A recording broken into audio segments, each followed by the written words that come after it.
So guys, welcome back to another episode of Euro Truck Simulator 2 multiplayer, where we're going to be driving again.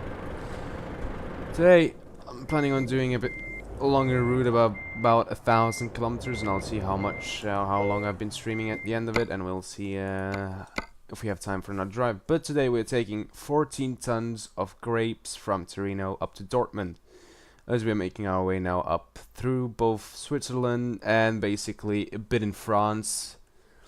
And we are basically also cutting Germany nearly. So let's go and let's have fun. I'll think about a new thing to talk about in this episode today. We'll see about it. I'm open for ideas for myself to see what I'm gonna be talking about. In a strange and bizarre way, I've started to fall in love with the Volvo. I who said at the start of it, I don't like it, it's not nice for me, but I've actually started really liking it. I find the looks of it and the handling especially a very nice and comfortable handling. Also the interior actually kind of looks modern and really cool in my opinion. It would be really cool if this truck here would be fitted again, if SES software would make gearboxes correct according to the truck. It would be so nice if this truck here had the double clutch I-shift gearbox, making it a lot more controllable and a lot quicker through gear changes. That would be epic if it would have it, but it doesn't have it, so I guess fine. We can live with the gearbox that it has.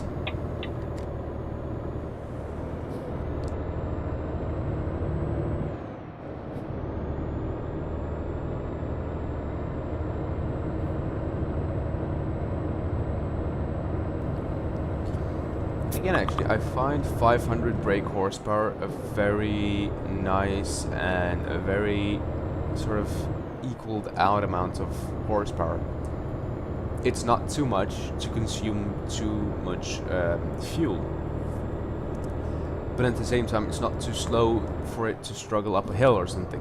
It is really well evened out in my opinion, and I really like it. And again, the 500, the 510 in the DAF, that's where the sweet spot for me is. Even the 480 in the Scania, I feel like that's not too little. It's also within the range of good for me. And again, as I said, I do feel that these engines here provide power when you need it, and at the same time they are very economical, which for me is really nice, having such an economical engine, yet at the same time have power up the hills. One plus side I must say to Volvo with this engine, the 500 brake horsepower engine, is it's not a V8. Yes, I know a V8 has a perfect sound, like that growling sound, muscle sound, right? You feel like you're powerful. The Scania is 500 brake horsepower engine, that's a V8. This is not a V8. Now yes, you lose out on that nice growling,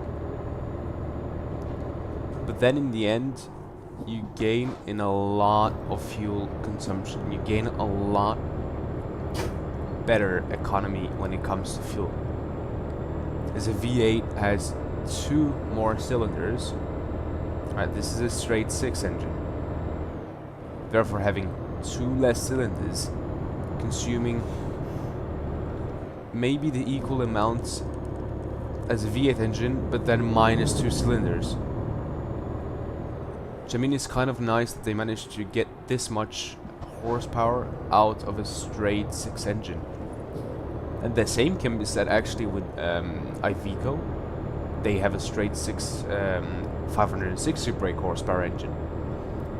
Well, for me it really looks like what Scania has done is sort of given up on technology. Since you can squeeze out a lot of horsepower out of it, an engine without having to make a V8, so without having to add in 2 extra cylinders. Well, for me, it really just looks like Scania gave up and said, you know what, let's just add 2 more cylinders, make it a V8, and poof, there we have 500 horsepower. So going 10 extra horsepower. 490 engine is a straight 6. 500 engine, 10 more brake horsepower. Boom, a V8.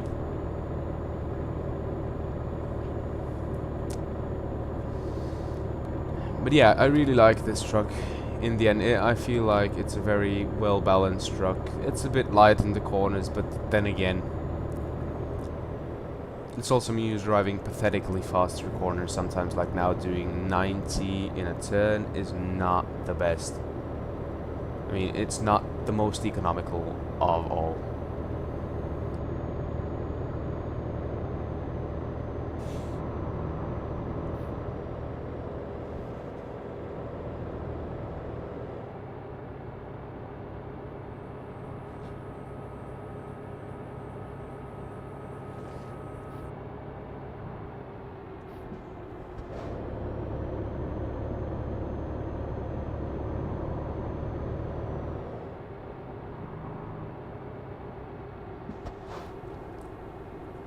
Kind of scary.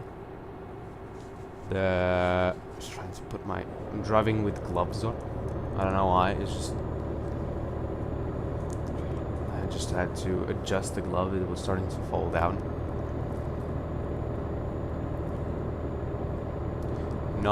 I'm not driving with winter gloves on, if anybody thought that. I'm driving with normal... Actually, they are a bit more like racing gloves.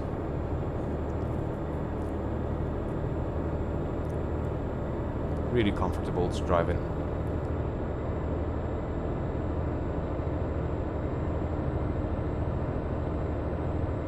It's a Norwegian guy, actually.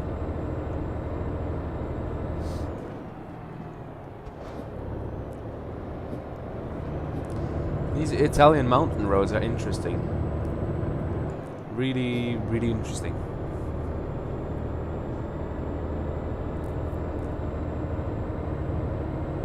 Many curves. Hills and valleys.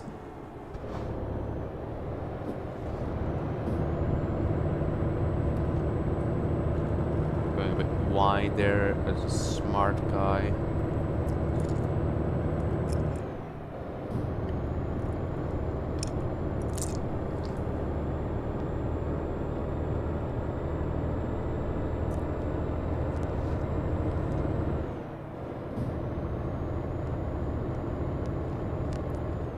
I guess this truck is consuming a bit more now since I'm really racing it up a hill. My foot is to the floor and it's still gaining speed. Which on these kind of hills is kind of amazing that it does. This road is really interesting.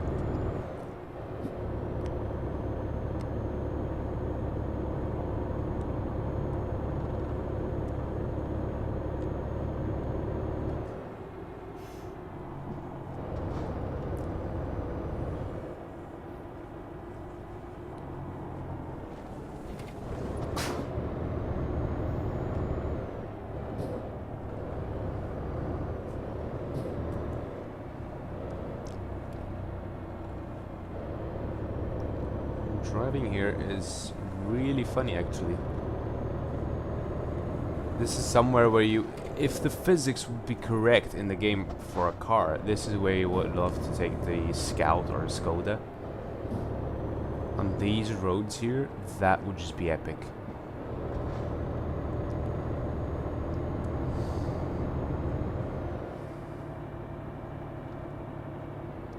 This thing here is sort of just like the Scania. It wants to flip over, but it doesn't.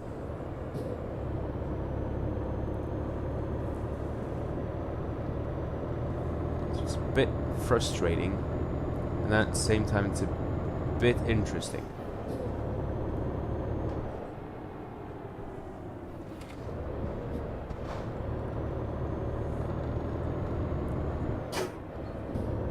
You know, I could just put up this trailer stability to full now and just race through these corners, but I don't find that's the realistic and correct thing to do.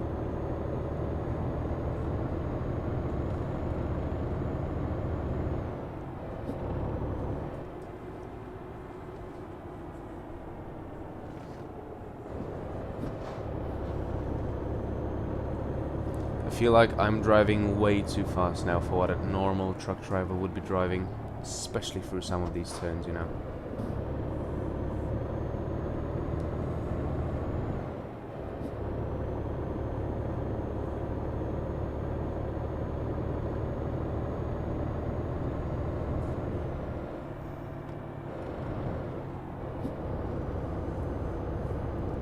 How many kilometers? 775, alright.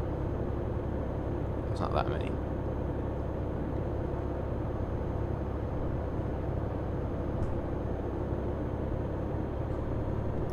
I'm gonna pull over to that petrol station ahead, and I'm just gonna grab myself some water. My throat is kind of sore, and then I'll be also refueling. I guess. I mean, do you have enough fuel? Yeah. Nah, I'm not gonna refuel. I can refuel at the at my garage. It's cheaper. But what I will do is go and grab myself a drink so that I can speak a little better and not this broken up, as I could say in a way. It'd be kind of cool if they implemented Volvo dynamic steering. When you back up, my force feedback is said to be kind of correct. I mean, at least that's how I feel it's kind of correct, but it would be kind of cool if it would really work, the dynamic steering. Two guys come along here. Let's see, two guys in a car.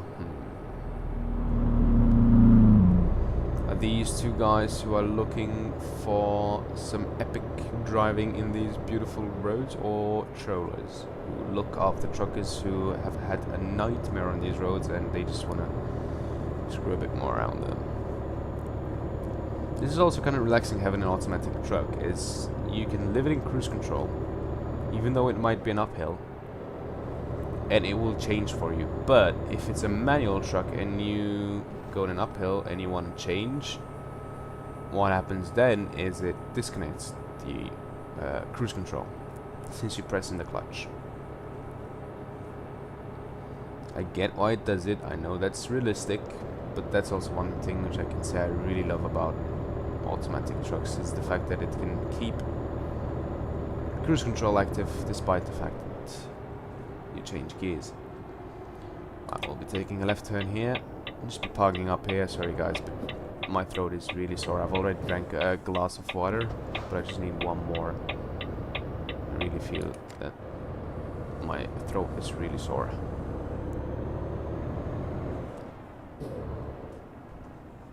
I'll again let the video go, since this is what I find the most realistic.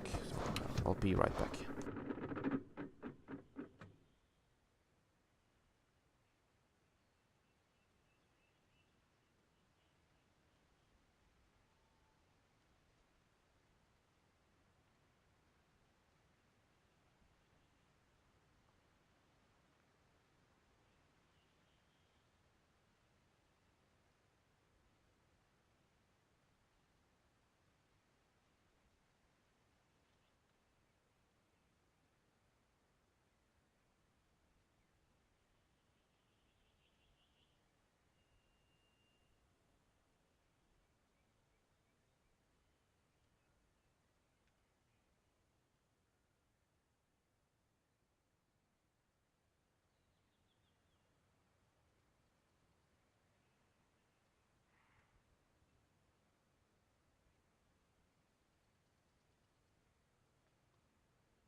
So guys, I am back. Let's get going.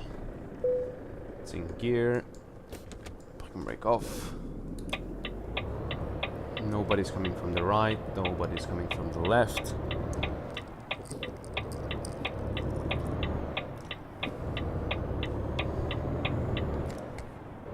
Let's go.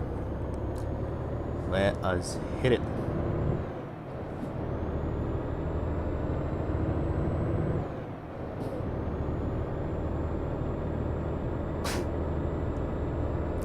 I've started studying a bit Volvo and how the different system work, and it's kind of an interesting way. I mean, Volvo has done a lot with this truck, especially to improve safety and really everything with it. They've done a lot, and I do really appreciate all of their work with this. And I must say, what Volvo has accomplished with this truck is just amazing. In comparison, you know, if you look at the old FH, cut those corners a bit more, will you? If you look at the old FH and the new FH in comparison, put them together side by side, looking up how much of an improvement they've done throughout the years, it's amazing. I mean, they put a lot of work into making this truck, and they've done a tremendous amount of work, and it really looks beautiful now. I'm really happy with this truck, and I couldn't love this truck more. I mean, for what they've done with it, for how much they've worked on it, I give everything to Volvo for making such a good truck out of this thing here.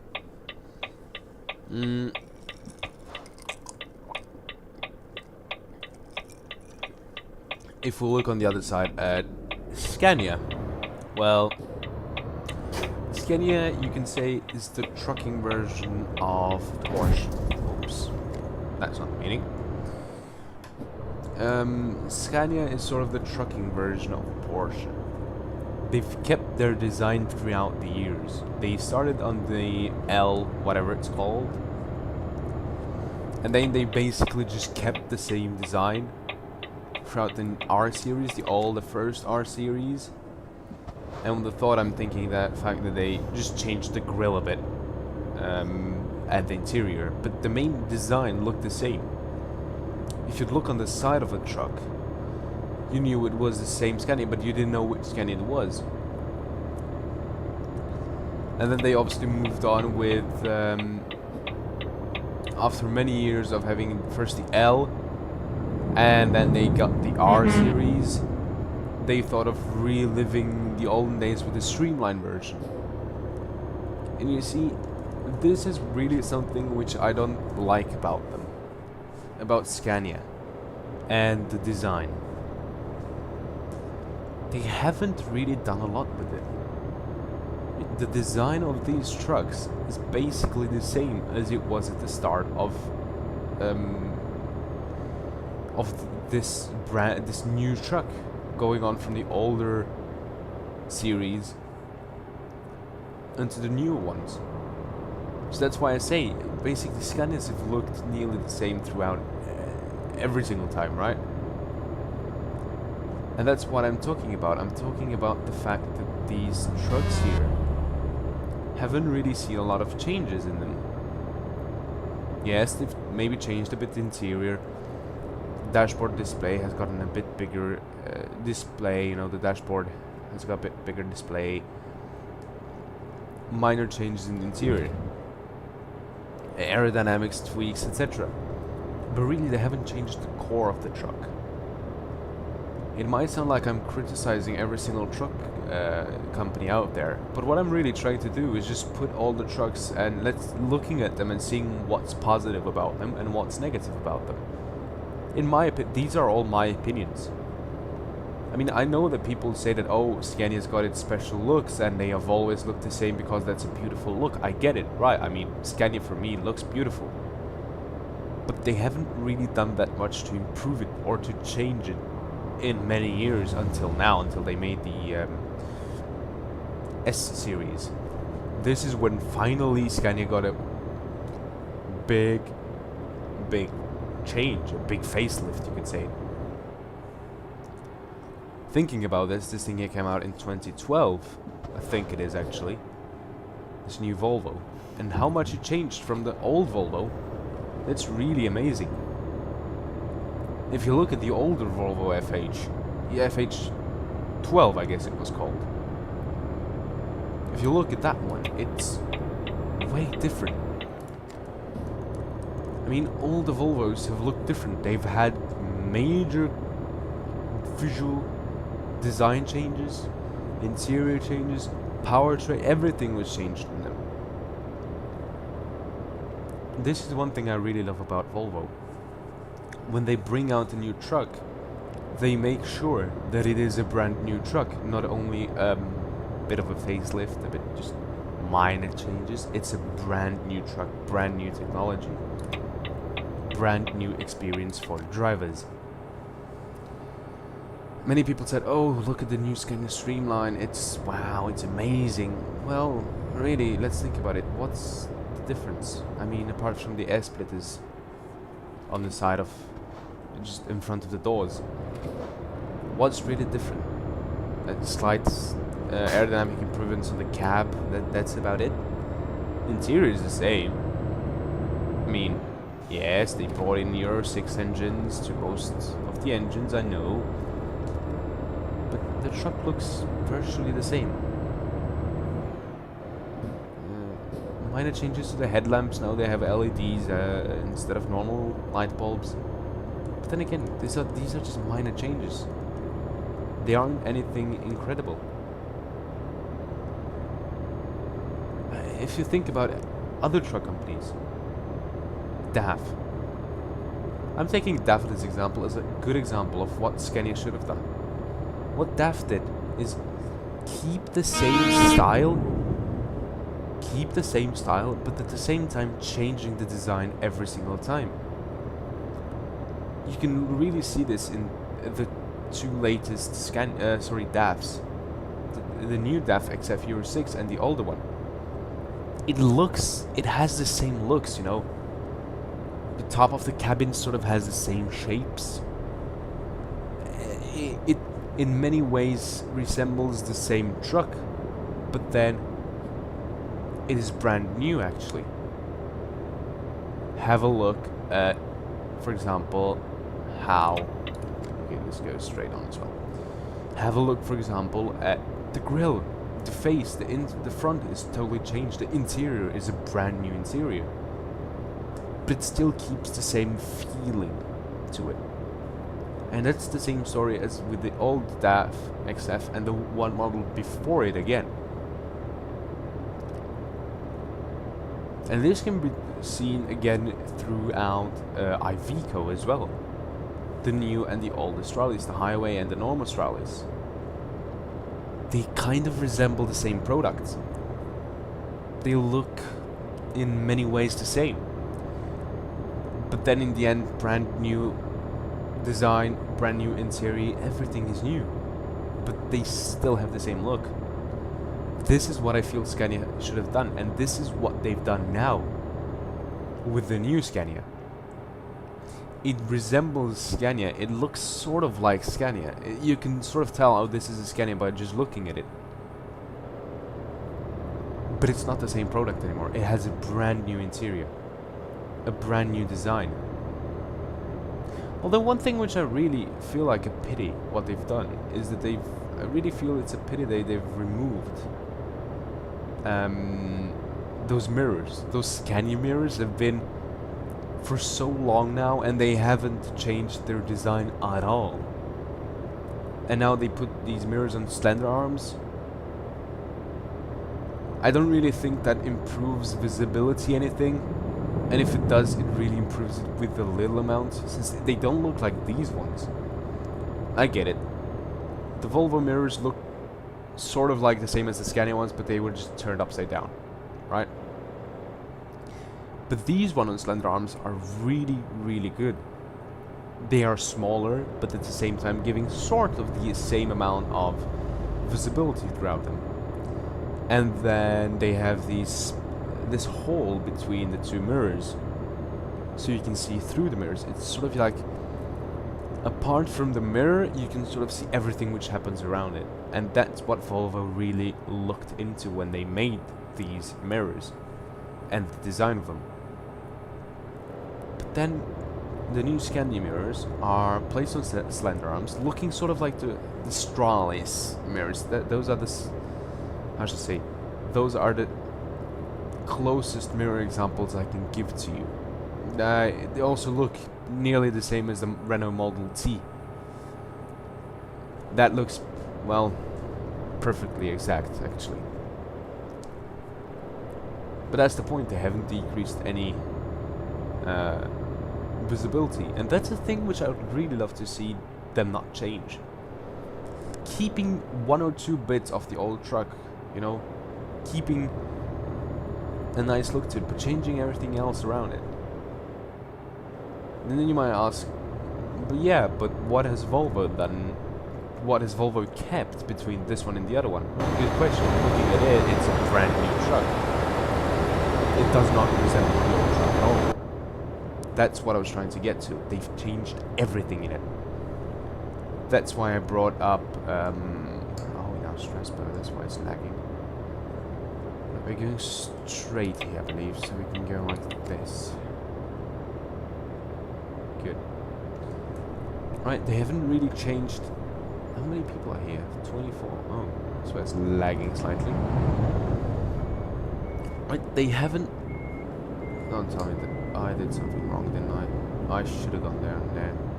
Should have gone down there. Should have gone to Mannheim. Alright, let's just increase my distance with a lot. Shit. Well, I'm not gonna do anything stupid now. I thought I could be able to sort of drive here and then meet up with that road, but oh well. Mistakes are made and they cost you. This is something I feel. Cost me time and length, basically. Oh well. Nothing I can do about that now. Sorry. I get some kind of captain lost sometimes in Euro Truck Sim. But bear with me, we will get to the end to our destination, I hope. It's my hope and guess is to get to the destination sometime soon. Hopefully. Without failing horribly in it. But hey ho, we are discovering a new road. This bit I have not discovered yet. Which is kind of nice, kind of cool. Although we're going through tolls now. It's both longer and less economical, therefore also costs us a lot more since we're going through 1 million of these toll booths now. This is not that comfortable for me. I'd really love it to not done this mistake, but I did it. I gotta live with it now. No, we can live with it. I mean, not really that much I can do about it, can I? Do we have enough fuel? We should have about 1,500. 1,700 is more than enough.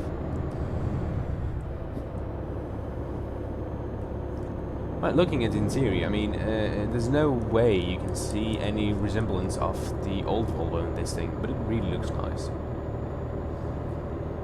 Maybe they did this bit here a bit wide. This bit where the dog is on and the sunglasses, they did it kind of big. I feel nearly like they've lost some space there, which they could have gained in the passenger seat, in the passenger area, if they would have pushed this bit further in a bit. And yeah, but I guess design it looks really cool though, that I'm gonna say. How it curves from the window downwards in sort of one big line. Like, I was just about to say something, but I'm shutting up. Right. Really nice truck though. I really like it. I really do.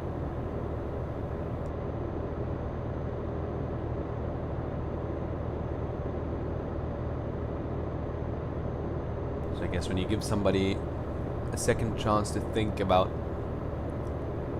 what they really feel about this truck, new feelings for it come up, and in my case I started liking it.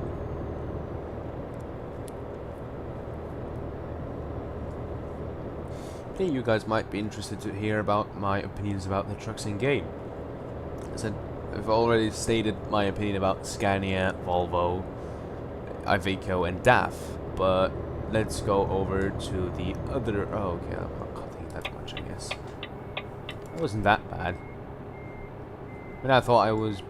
Well, it's kind of the same, isn't it? Let's just do this corner here and I'll start talking about other trucks. We can start off with talking about Renault. And Renault for me is really a cool addition to the game, and I'll tell you why. Renault was the first truck in game which had two models. It had both the Premium and the Magnum.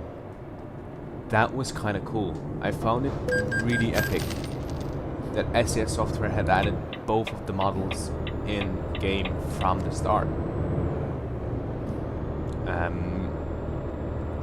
I've never really looked into Renault as which is for what. I mean, I get it. I get the Magnum is more for long haulage, while the Premium might be less. More sort of between cities, not really sleeping in it. It's not really got that big of an accommodation either way. But then, if you go into the mod shop, you will see the fact that it has a big roof, or a big cabin, a sleeper cabin, as a matter of fact. Which, for me, I start asking questions. So, is this really actually for long haul, and with the purpose that you would be sleeping in it? Probably it is. I really like the interior. What Renault have really been good at is design. Although the new Renault T, I find it more like a spaceship, not a truck, in the interior. Especially the steering wheel has like a million shapes to it. And it is really...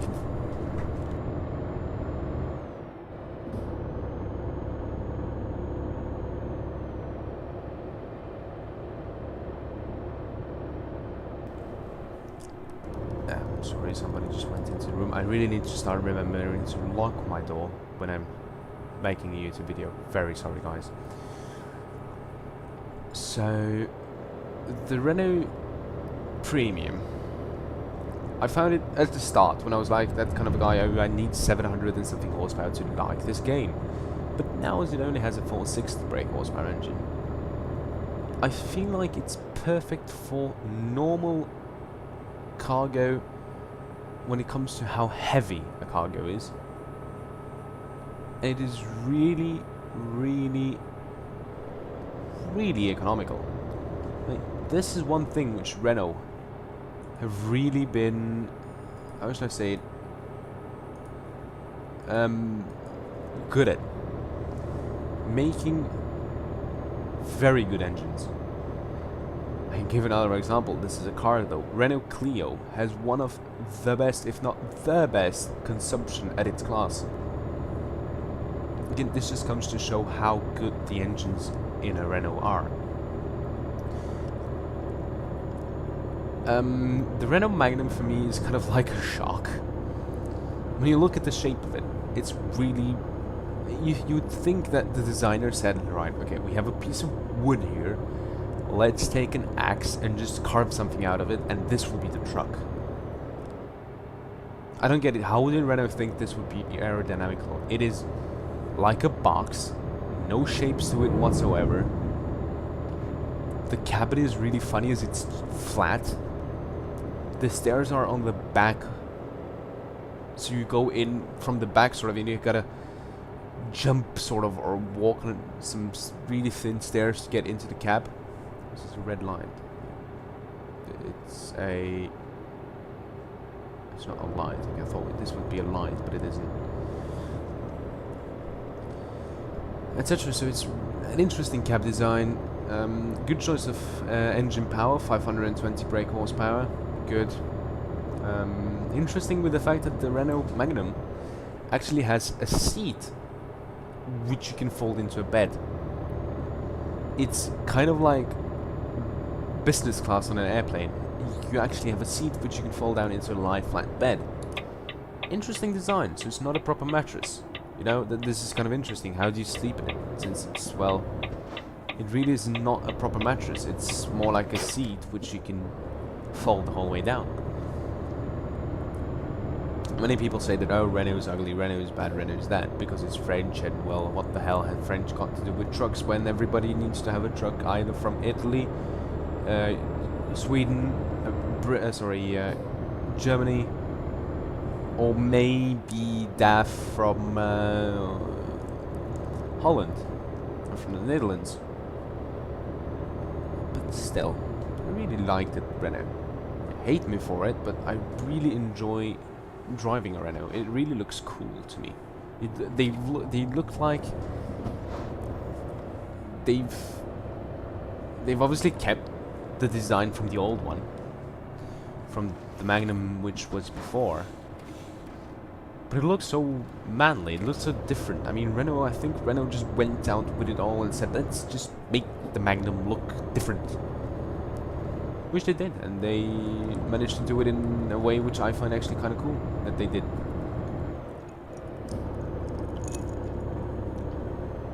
So I'm actually a big fan of the Renault Magnum. I'm gonna slow it down to 80 since these corners here are kind of sharp and not that pleasant to take at high speeds, and I'm feeling the truck lean over decent amounts of the turns here, so it's kind of scary. I'd rather have my speed a bit lower, but then have a bit more control. Slow down now, it's about 8. Yeah, exactly. Good that those truckers there were a bit further away, since I would have been really screwed if it would have done that while they were there. There's a reason why I'm slowing down in the turns here, in the corners here, because this truck really is a bit wobbly. But then yet again, it's a truck.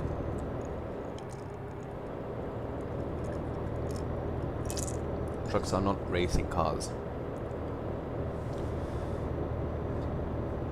Let's see, what truck do we have then? We do obviously have Mercedes. Oh yeah, Mercedes. The groundbreaking Mercedes Actros MP1. That was a lovely... Is this a convoy? No, it's not. What a lovely truck. I mean, the MP1 was way ahead of its competitors in how innovative it was at its time. It was really cool.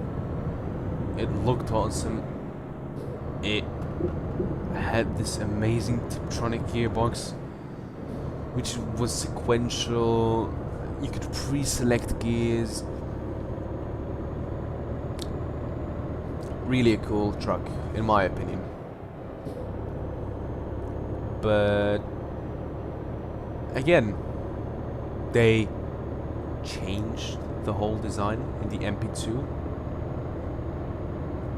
But still, you could see it was a Mercedes Actros. You know, if you guys know what I mean. They changed the design, but we are driving way too slow now. Okay, somebody is doing something stupid here. Okay, we need to brake even more. Again, 30. Good. No, actually, no, it's kind of bad. Right, as said, really a cool truck, in my opinion. It was really cool, the MP2. Again, just like Iveco and DAF did, changed the truck totally, but still at the same time it reminded you of the old one. The MP3, which is in the game, didn't really have this many improvements, apart from mirrors were changed to this new type of mirrors, and the interior was slightly tweaked, a bit different looking. But then, at the same time, it was the same truck on the outside and basically the same in the interior. So, I really think that Mercedes wanted to wait a bit more with a brand new truck, as they wanted maybe to build up a bit more technology. Hence, Mercedes came in kind of late into this big trucking world. I mean, they made smaller trucks, which are still used in India, for example. But they haven't really been into this long haul thing until the MP1. It was kind of early, actually. Kind of late for them, you know, to join the game. So I guess they were sort of getting in some information, some technology to get a truck going as it should be until they wanted to release a brand new truck. So that's why the MP3 really looks the same. Now we go over to the MP4. This is a brand new truck. It resembles again the MP3. Oh yes, you can see a lot of the same truck in the MP4. You can see a lot of the MP3 in the MP4. It looks really nice. But it's a brand new truck, brand new interior, brand new exterior. More aggressive, nicer looking, more safety. Which I really find nice in it. We talked about Scania and Volvo and how they've changed. Scania hasn't really changed until now. And every time Volvo comes out with a new truck, it comes out with a brand new design. Not only, we're speaking about new designs now. I've talked a lot about new design, new powertrain, new looks, etc. But have we really talked about new innovations? New technology to help you as a driver keep your truck safe. Volvo was one of the first ones to introduce radar and cameras to help out with new equipment. As for example, we do have the emergency brake in it, the lane keeping assist, warns you if there's a car when you try to switch lanes, and you have your signals on, and many others, like on PDF trailers that you have the stretch function. And the stretch function, really what it does is that it stretches the trailer in case of it starts slipping. It will apply mainly the rear brakes on the trailer. What it does in practice and in theory, it stretches the back out so that you will not jackknife your trailer into you while you're braking, which is really cool. This is why I really love these trucks here. But then again, even these how should I say, these low-cost trucks have done it. DAF, Renault, Iveco, they've all got it now. So these all of these trucks here now are starting to be a lot more safe and a lot more reliable than what the others are.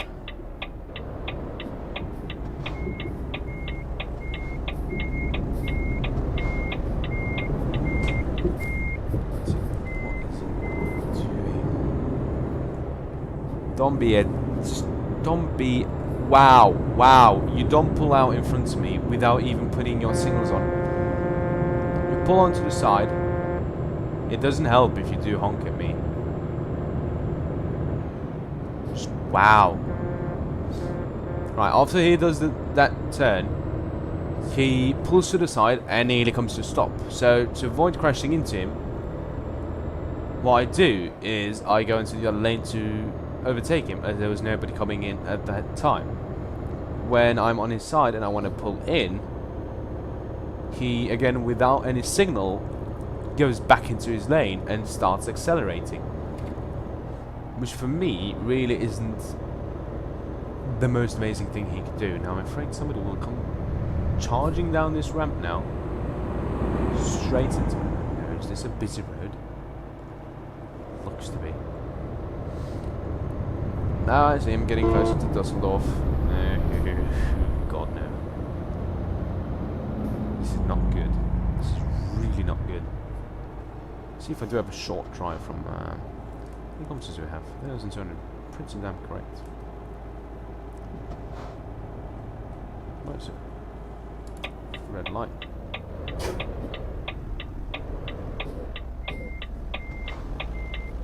Which is right to use about these slender arms. I can put my traffic light between them.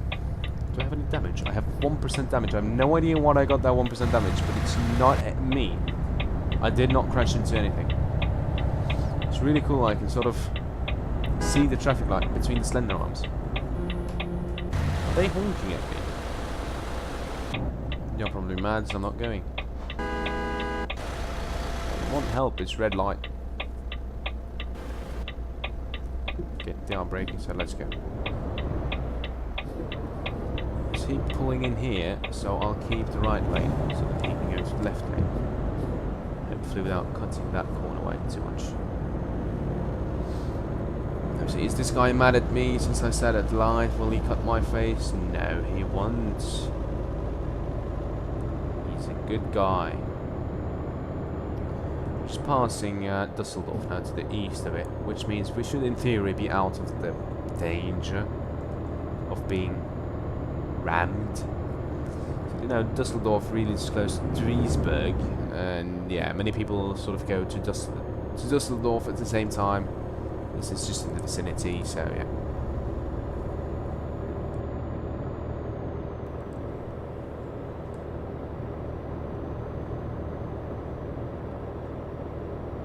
Wow. Reckless. Muslims like to bombing. Okay, that's interesting. What? He's not that cool though, that guy. Who is it? Is he on my list? Epic Danny. No, he isn't. I would have taken his ID, and I would have just stopped. If I could have had his ID, I'd stop and take a screenshot of that. That's not fun. You don't. I mean, people who generalize people, I'm not a big fan of them. Sorry to say it, but if you guys are one of those that all Muslims must be terrorists, that's not what I like. Yeah, I get it. Muslims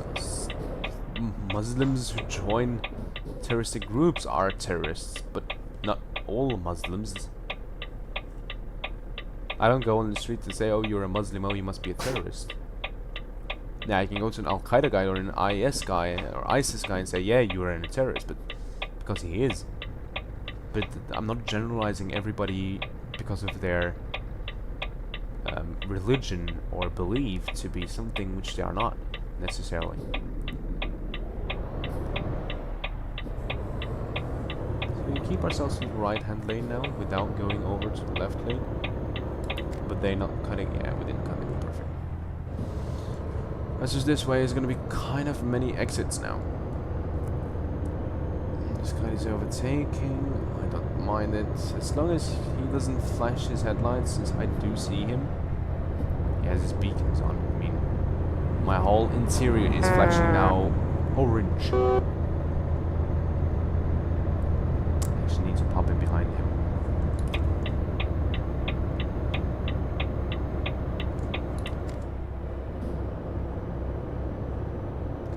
I mean, you know, guys, I hope you guys really enjoy these episodes. I'm trying my best to make them as entertaining and as not necessarily entertaining like seeing me fail and crash into everything, so that's not my kind of being, but what I am trying to say entertaining is actually learning something.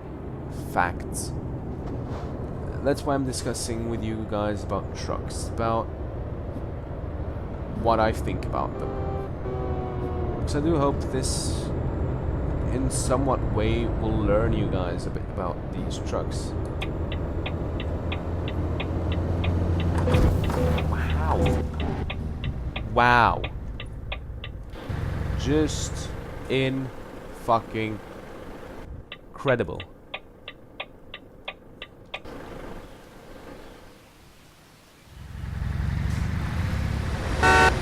David. You. No! Are you? Oh, for fuck me. Wow. I just missed him. No, well, don't care. He's an idiot.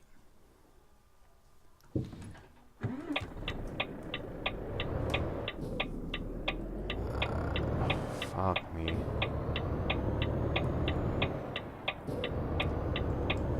I guess this last time we can use to talk, right? Just again, I said I'm hoping really that these episodes here, you guys learn something from them and maybe learn something new about trucks. And in the end, this is Euro Truck Simulator. So my plan is obviously to talk about trucks and how they work and everything like that. That's my main thought about it. I will make this line. I will not break. You know what? This is gonna be yellow. It's yellow. When I passed it, I saw yellow. Here on, I don't care. That was yellow. Okay? Leave it like this. If police asks, it was yellow. I even have a recording of it. But I will not show them the fact that I was accelerating when I saw it became yellow. I said I'm trying just to learn you guys new things about trucks. This is what I find like a good learning session. And for you guys who might think that I'm sitting here with my tablet on my side and looking at facts about each truck before I say it, I'm driving way too fast now. I'm not.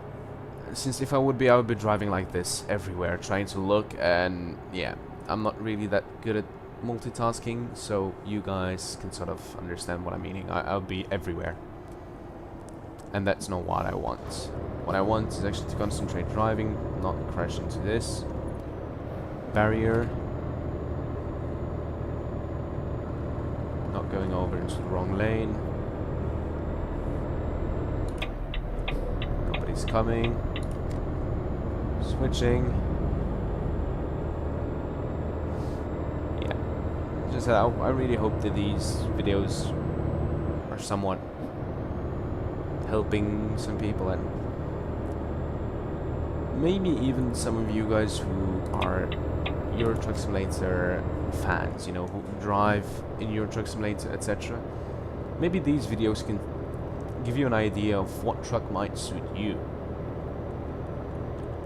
I know many of you guys probably just go for driving a Volvo or a Scania with 730 or 750, depending on which truck you're driving, horsepower.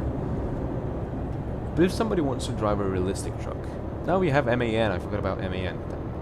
Damn it! Let me just introduce MAN, sort of. MAN, the F2000. That was sort of the first long-haul truck of theirs. Then he went over to the TG. Why did you stop in the middle of the goddamn road? The MAN TGA, brand new looking. It's sort of the start of the era, and the TGX and the new TGX Euro 6 kind of build up on the TGA.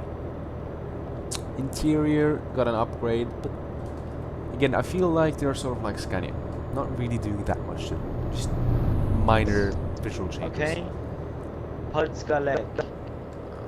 God, why Got am I? nitrous. Oh, perfect. You had me. Right, could you do this? Oh shit. Like you. Oh, what have I done now?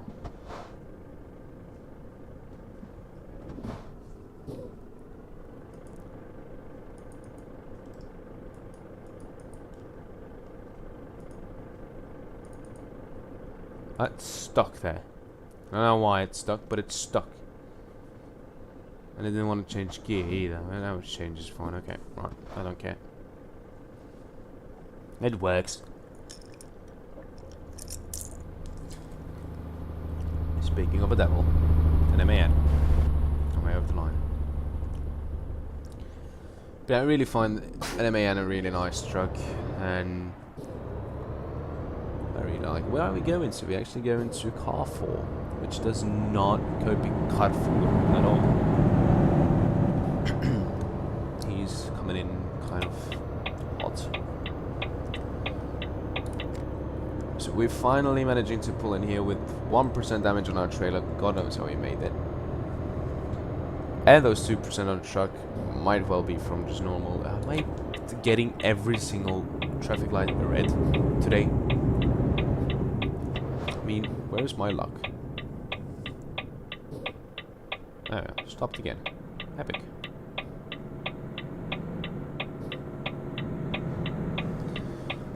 But yeah, I mean, this is gonna wrap up this episode today. I've been going in for shortly now, and I don't really want to bore you guys more than... What's up with that dice up at the top there? Is it really having a stroke or something? It really looks like it's having a stroke.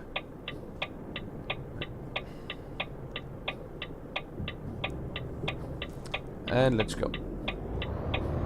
Right, you're gonna go. Good, you're gonna go. Go. Alright. You know, I have to yield for you. I don't know why he's yielding for me. I have to yield for him. I mean, it's as simple as that. As I said, if you're cutting somebody's way, then you have to yield for them. That's how it's kind of simple to understand who has to yield for who.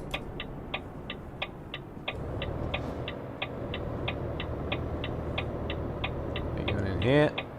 Car 4. Slowing down a bit. Okay, we just gotta back it up in. May the force be with you. Traders. Creeping me out. Right, let's do this here a bit more realistic and not jackknife the whole truck now. Yes. I'm sure I would have killed the tires on that trailer now in that turn and just dragging them. I'm not really driving them, I'm dragging them. Just backing up now. Kind of fast for backing up. You wouldn't really drive this quickly for backing up. You want to have precision, not speed. But yeah, I kind of guess it works for me. There we are. Straights as well, good enough, I guess. Good job. 2% that. I swear it said 1%. I have no idea when it crashed it now. Either way. Right. Put it into gear. Go ahead. Oh, you can park it up. Actually, we can go and park it up at the recruitment office. Right.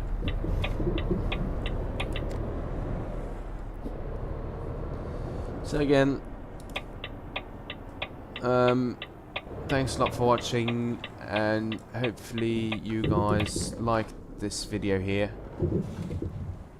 Again, if you have any questions, if you have any things you want me to do different, any suggestions or any criticism, please go ahead and leave a comment below telling me what I'm doing right, what I'm doing wrong, or what you guys want me to do different so that you guys will enjoy these videos more. So I'm not really getting any increase in either subscribers or viewers on these ones, and I'm really thinking like, it's not like I'm putting a lot of, like, I won't say that I'm putting a lot of effort into this. I don't really want to sound like an idiot sitting here now just moaning about this, but I'm really doing this for you, to entertain you guys. I know I'm not any big one, I'm not any kind of squirrel or anything like this, but I'm just doing it since, first of all, I might think that some people out there are actually looking to hear a bit of facts about trucks and not only just see somebody drive around on multiplayer and crash into everybody, or drive between the Calais to Duisburg Road in many funny, interesting ways, dodging trucks in any kind of a way. I'm trying to explain and show you guys a bit more what a trucker's day actually looks like. But then yet again, thanks a lot for watching. Hit that like button, smash the subscribe button, please comment down below if, again, as mentioned earlier, if again you have anything you might want to say, and please share the video so someone else can also watch it. Maybe they'll like it, maybe they will tell other friends, and so on, will make this community greater and bigger. Then again, thanks a lot for watching, and I'll see you guys soon enough, probably tomorrow. For now, see ya.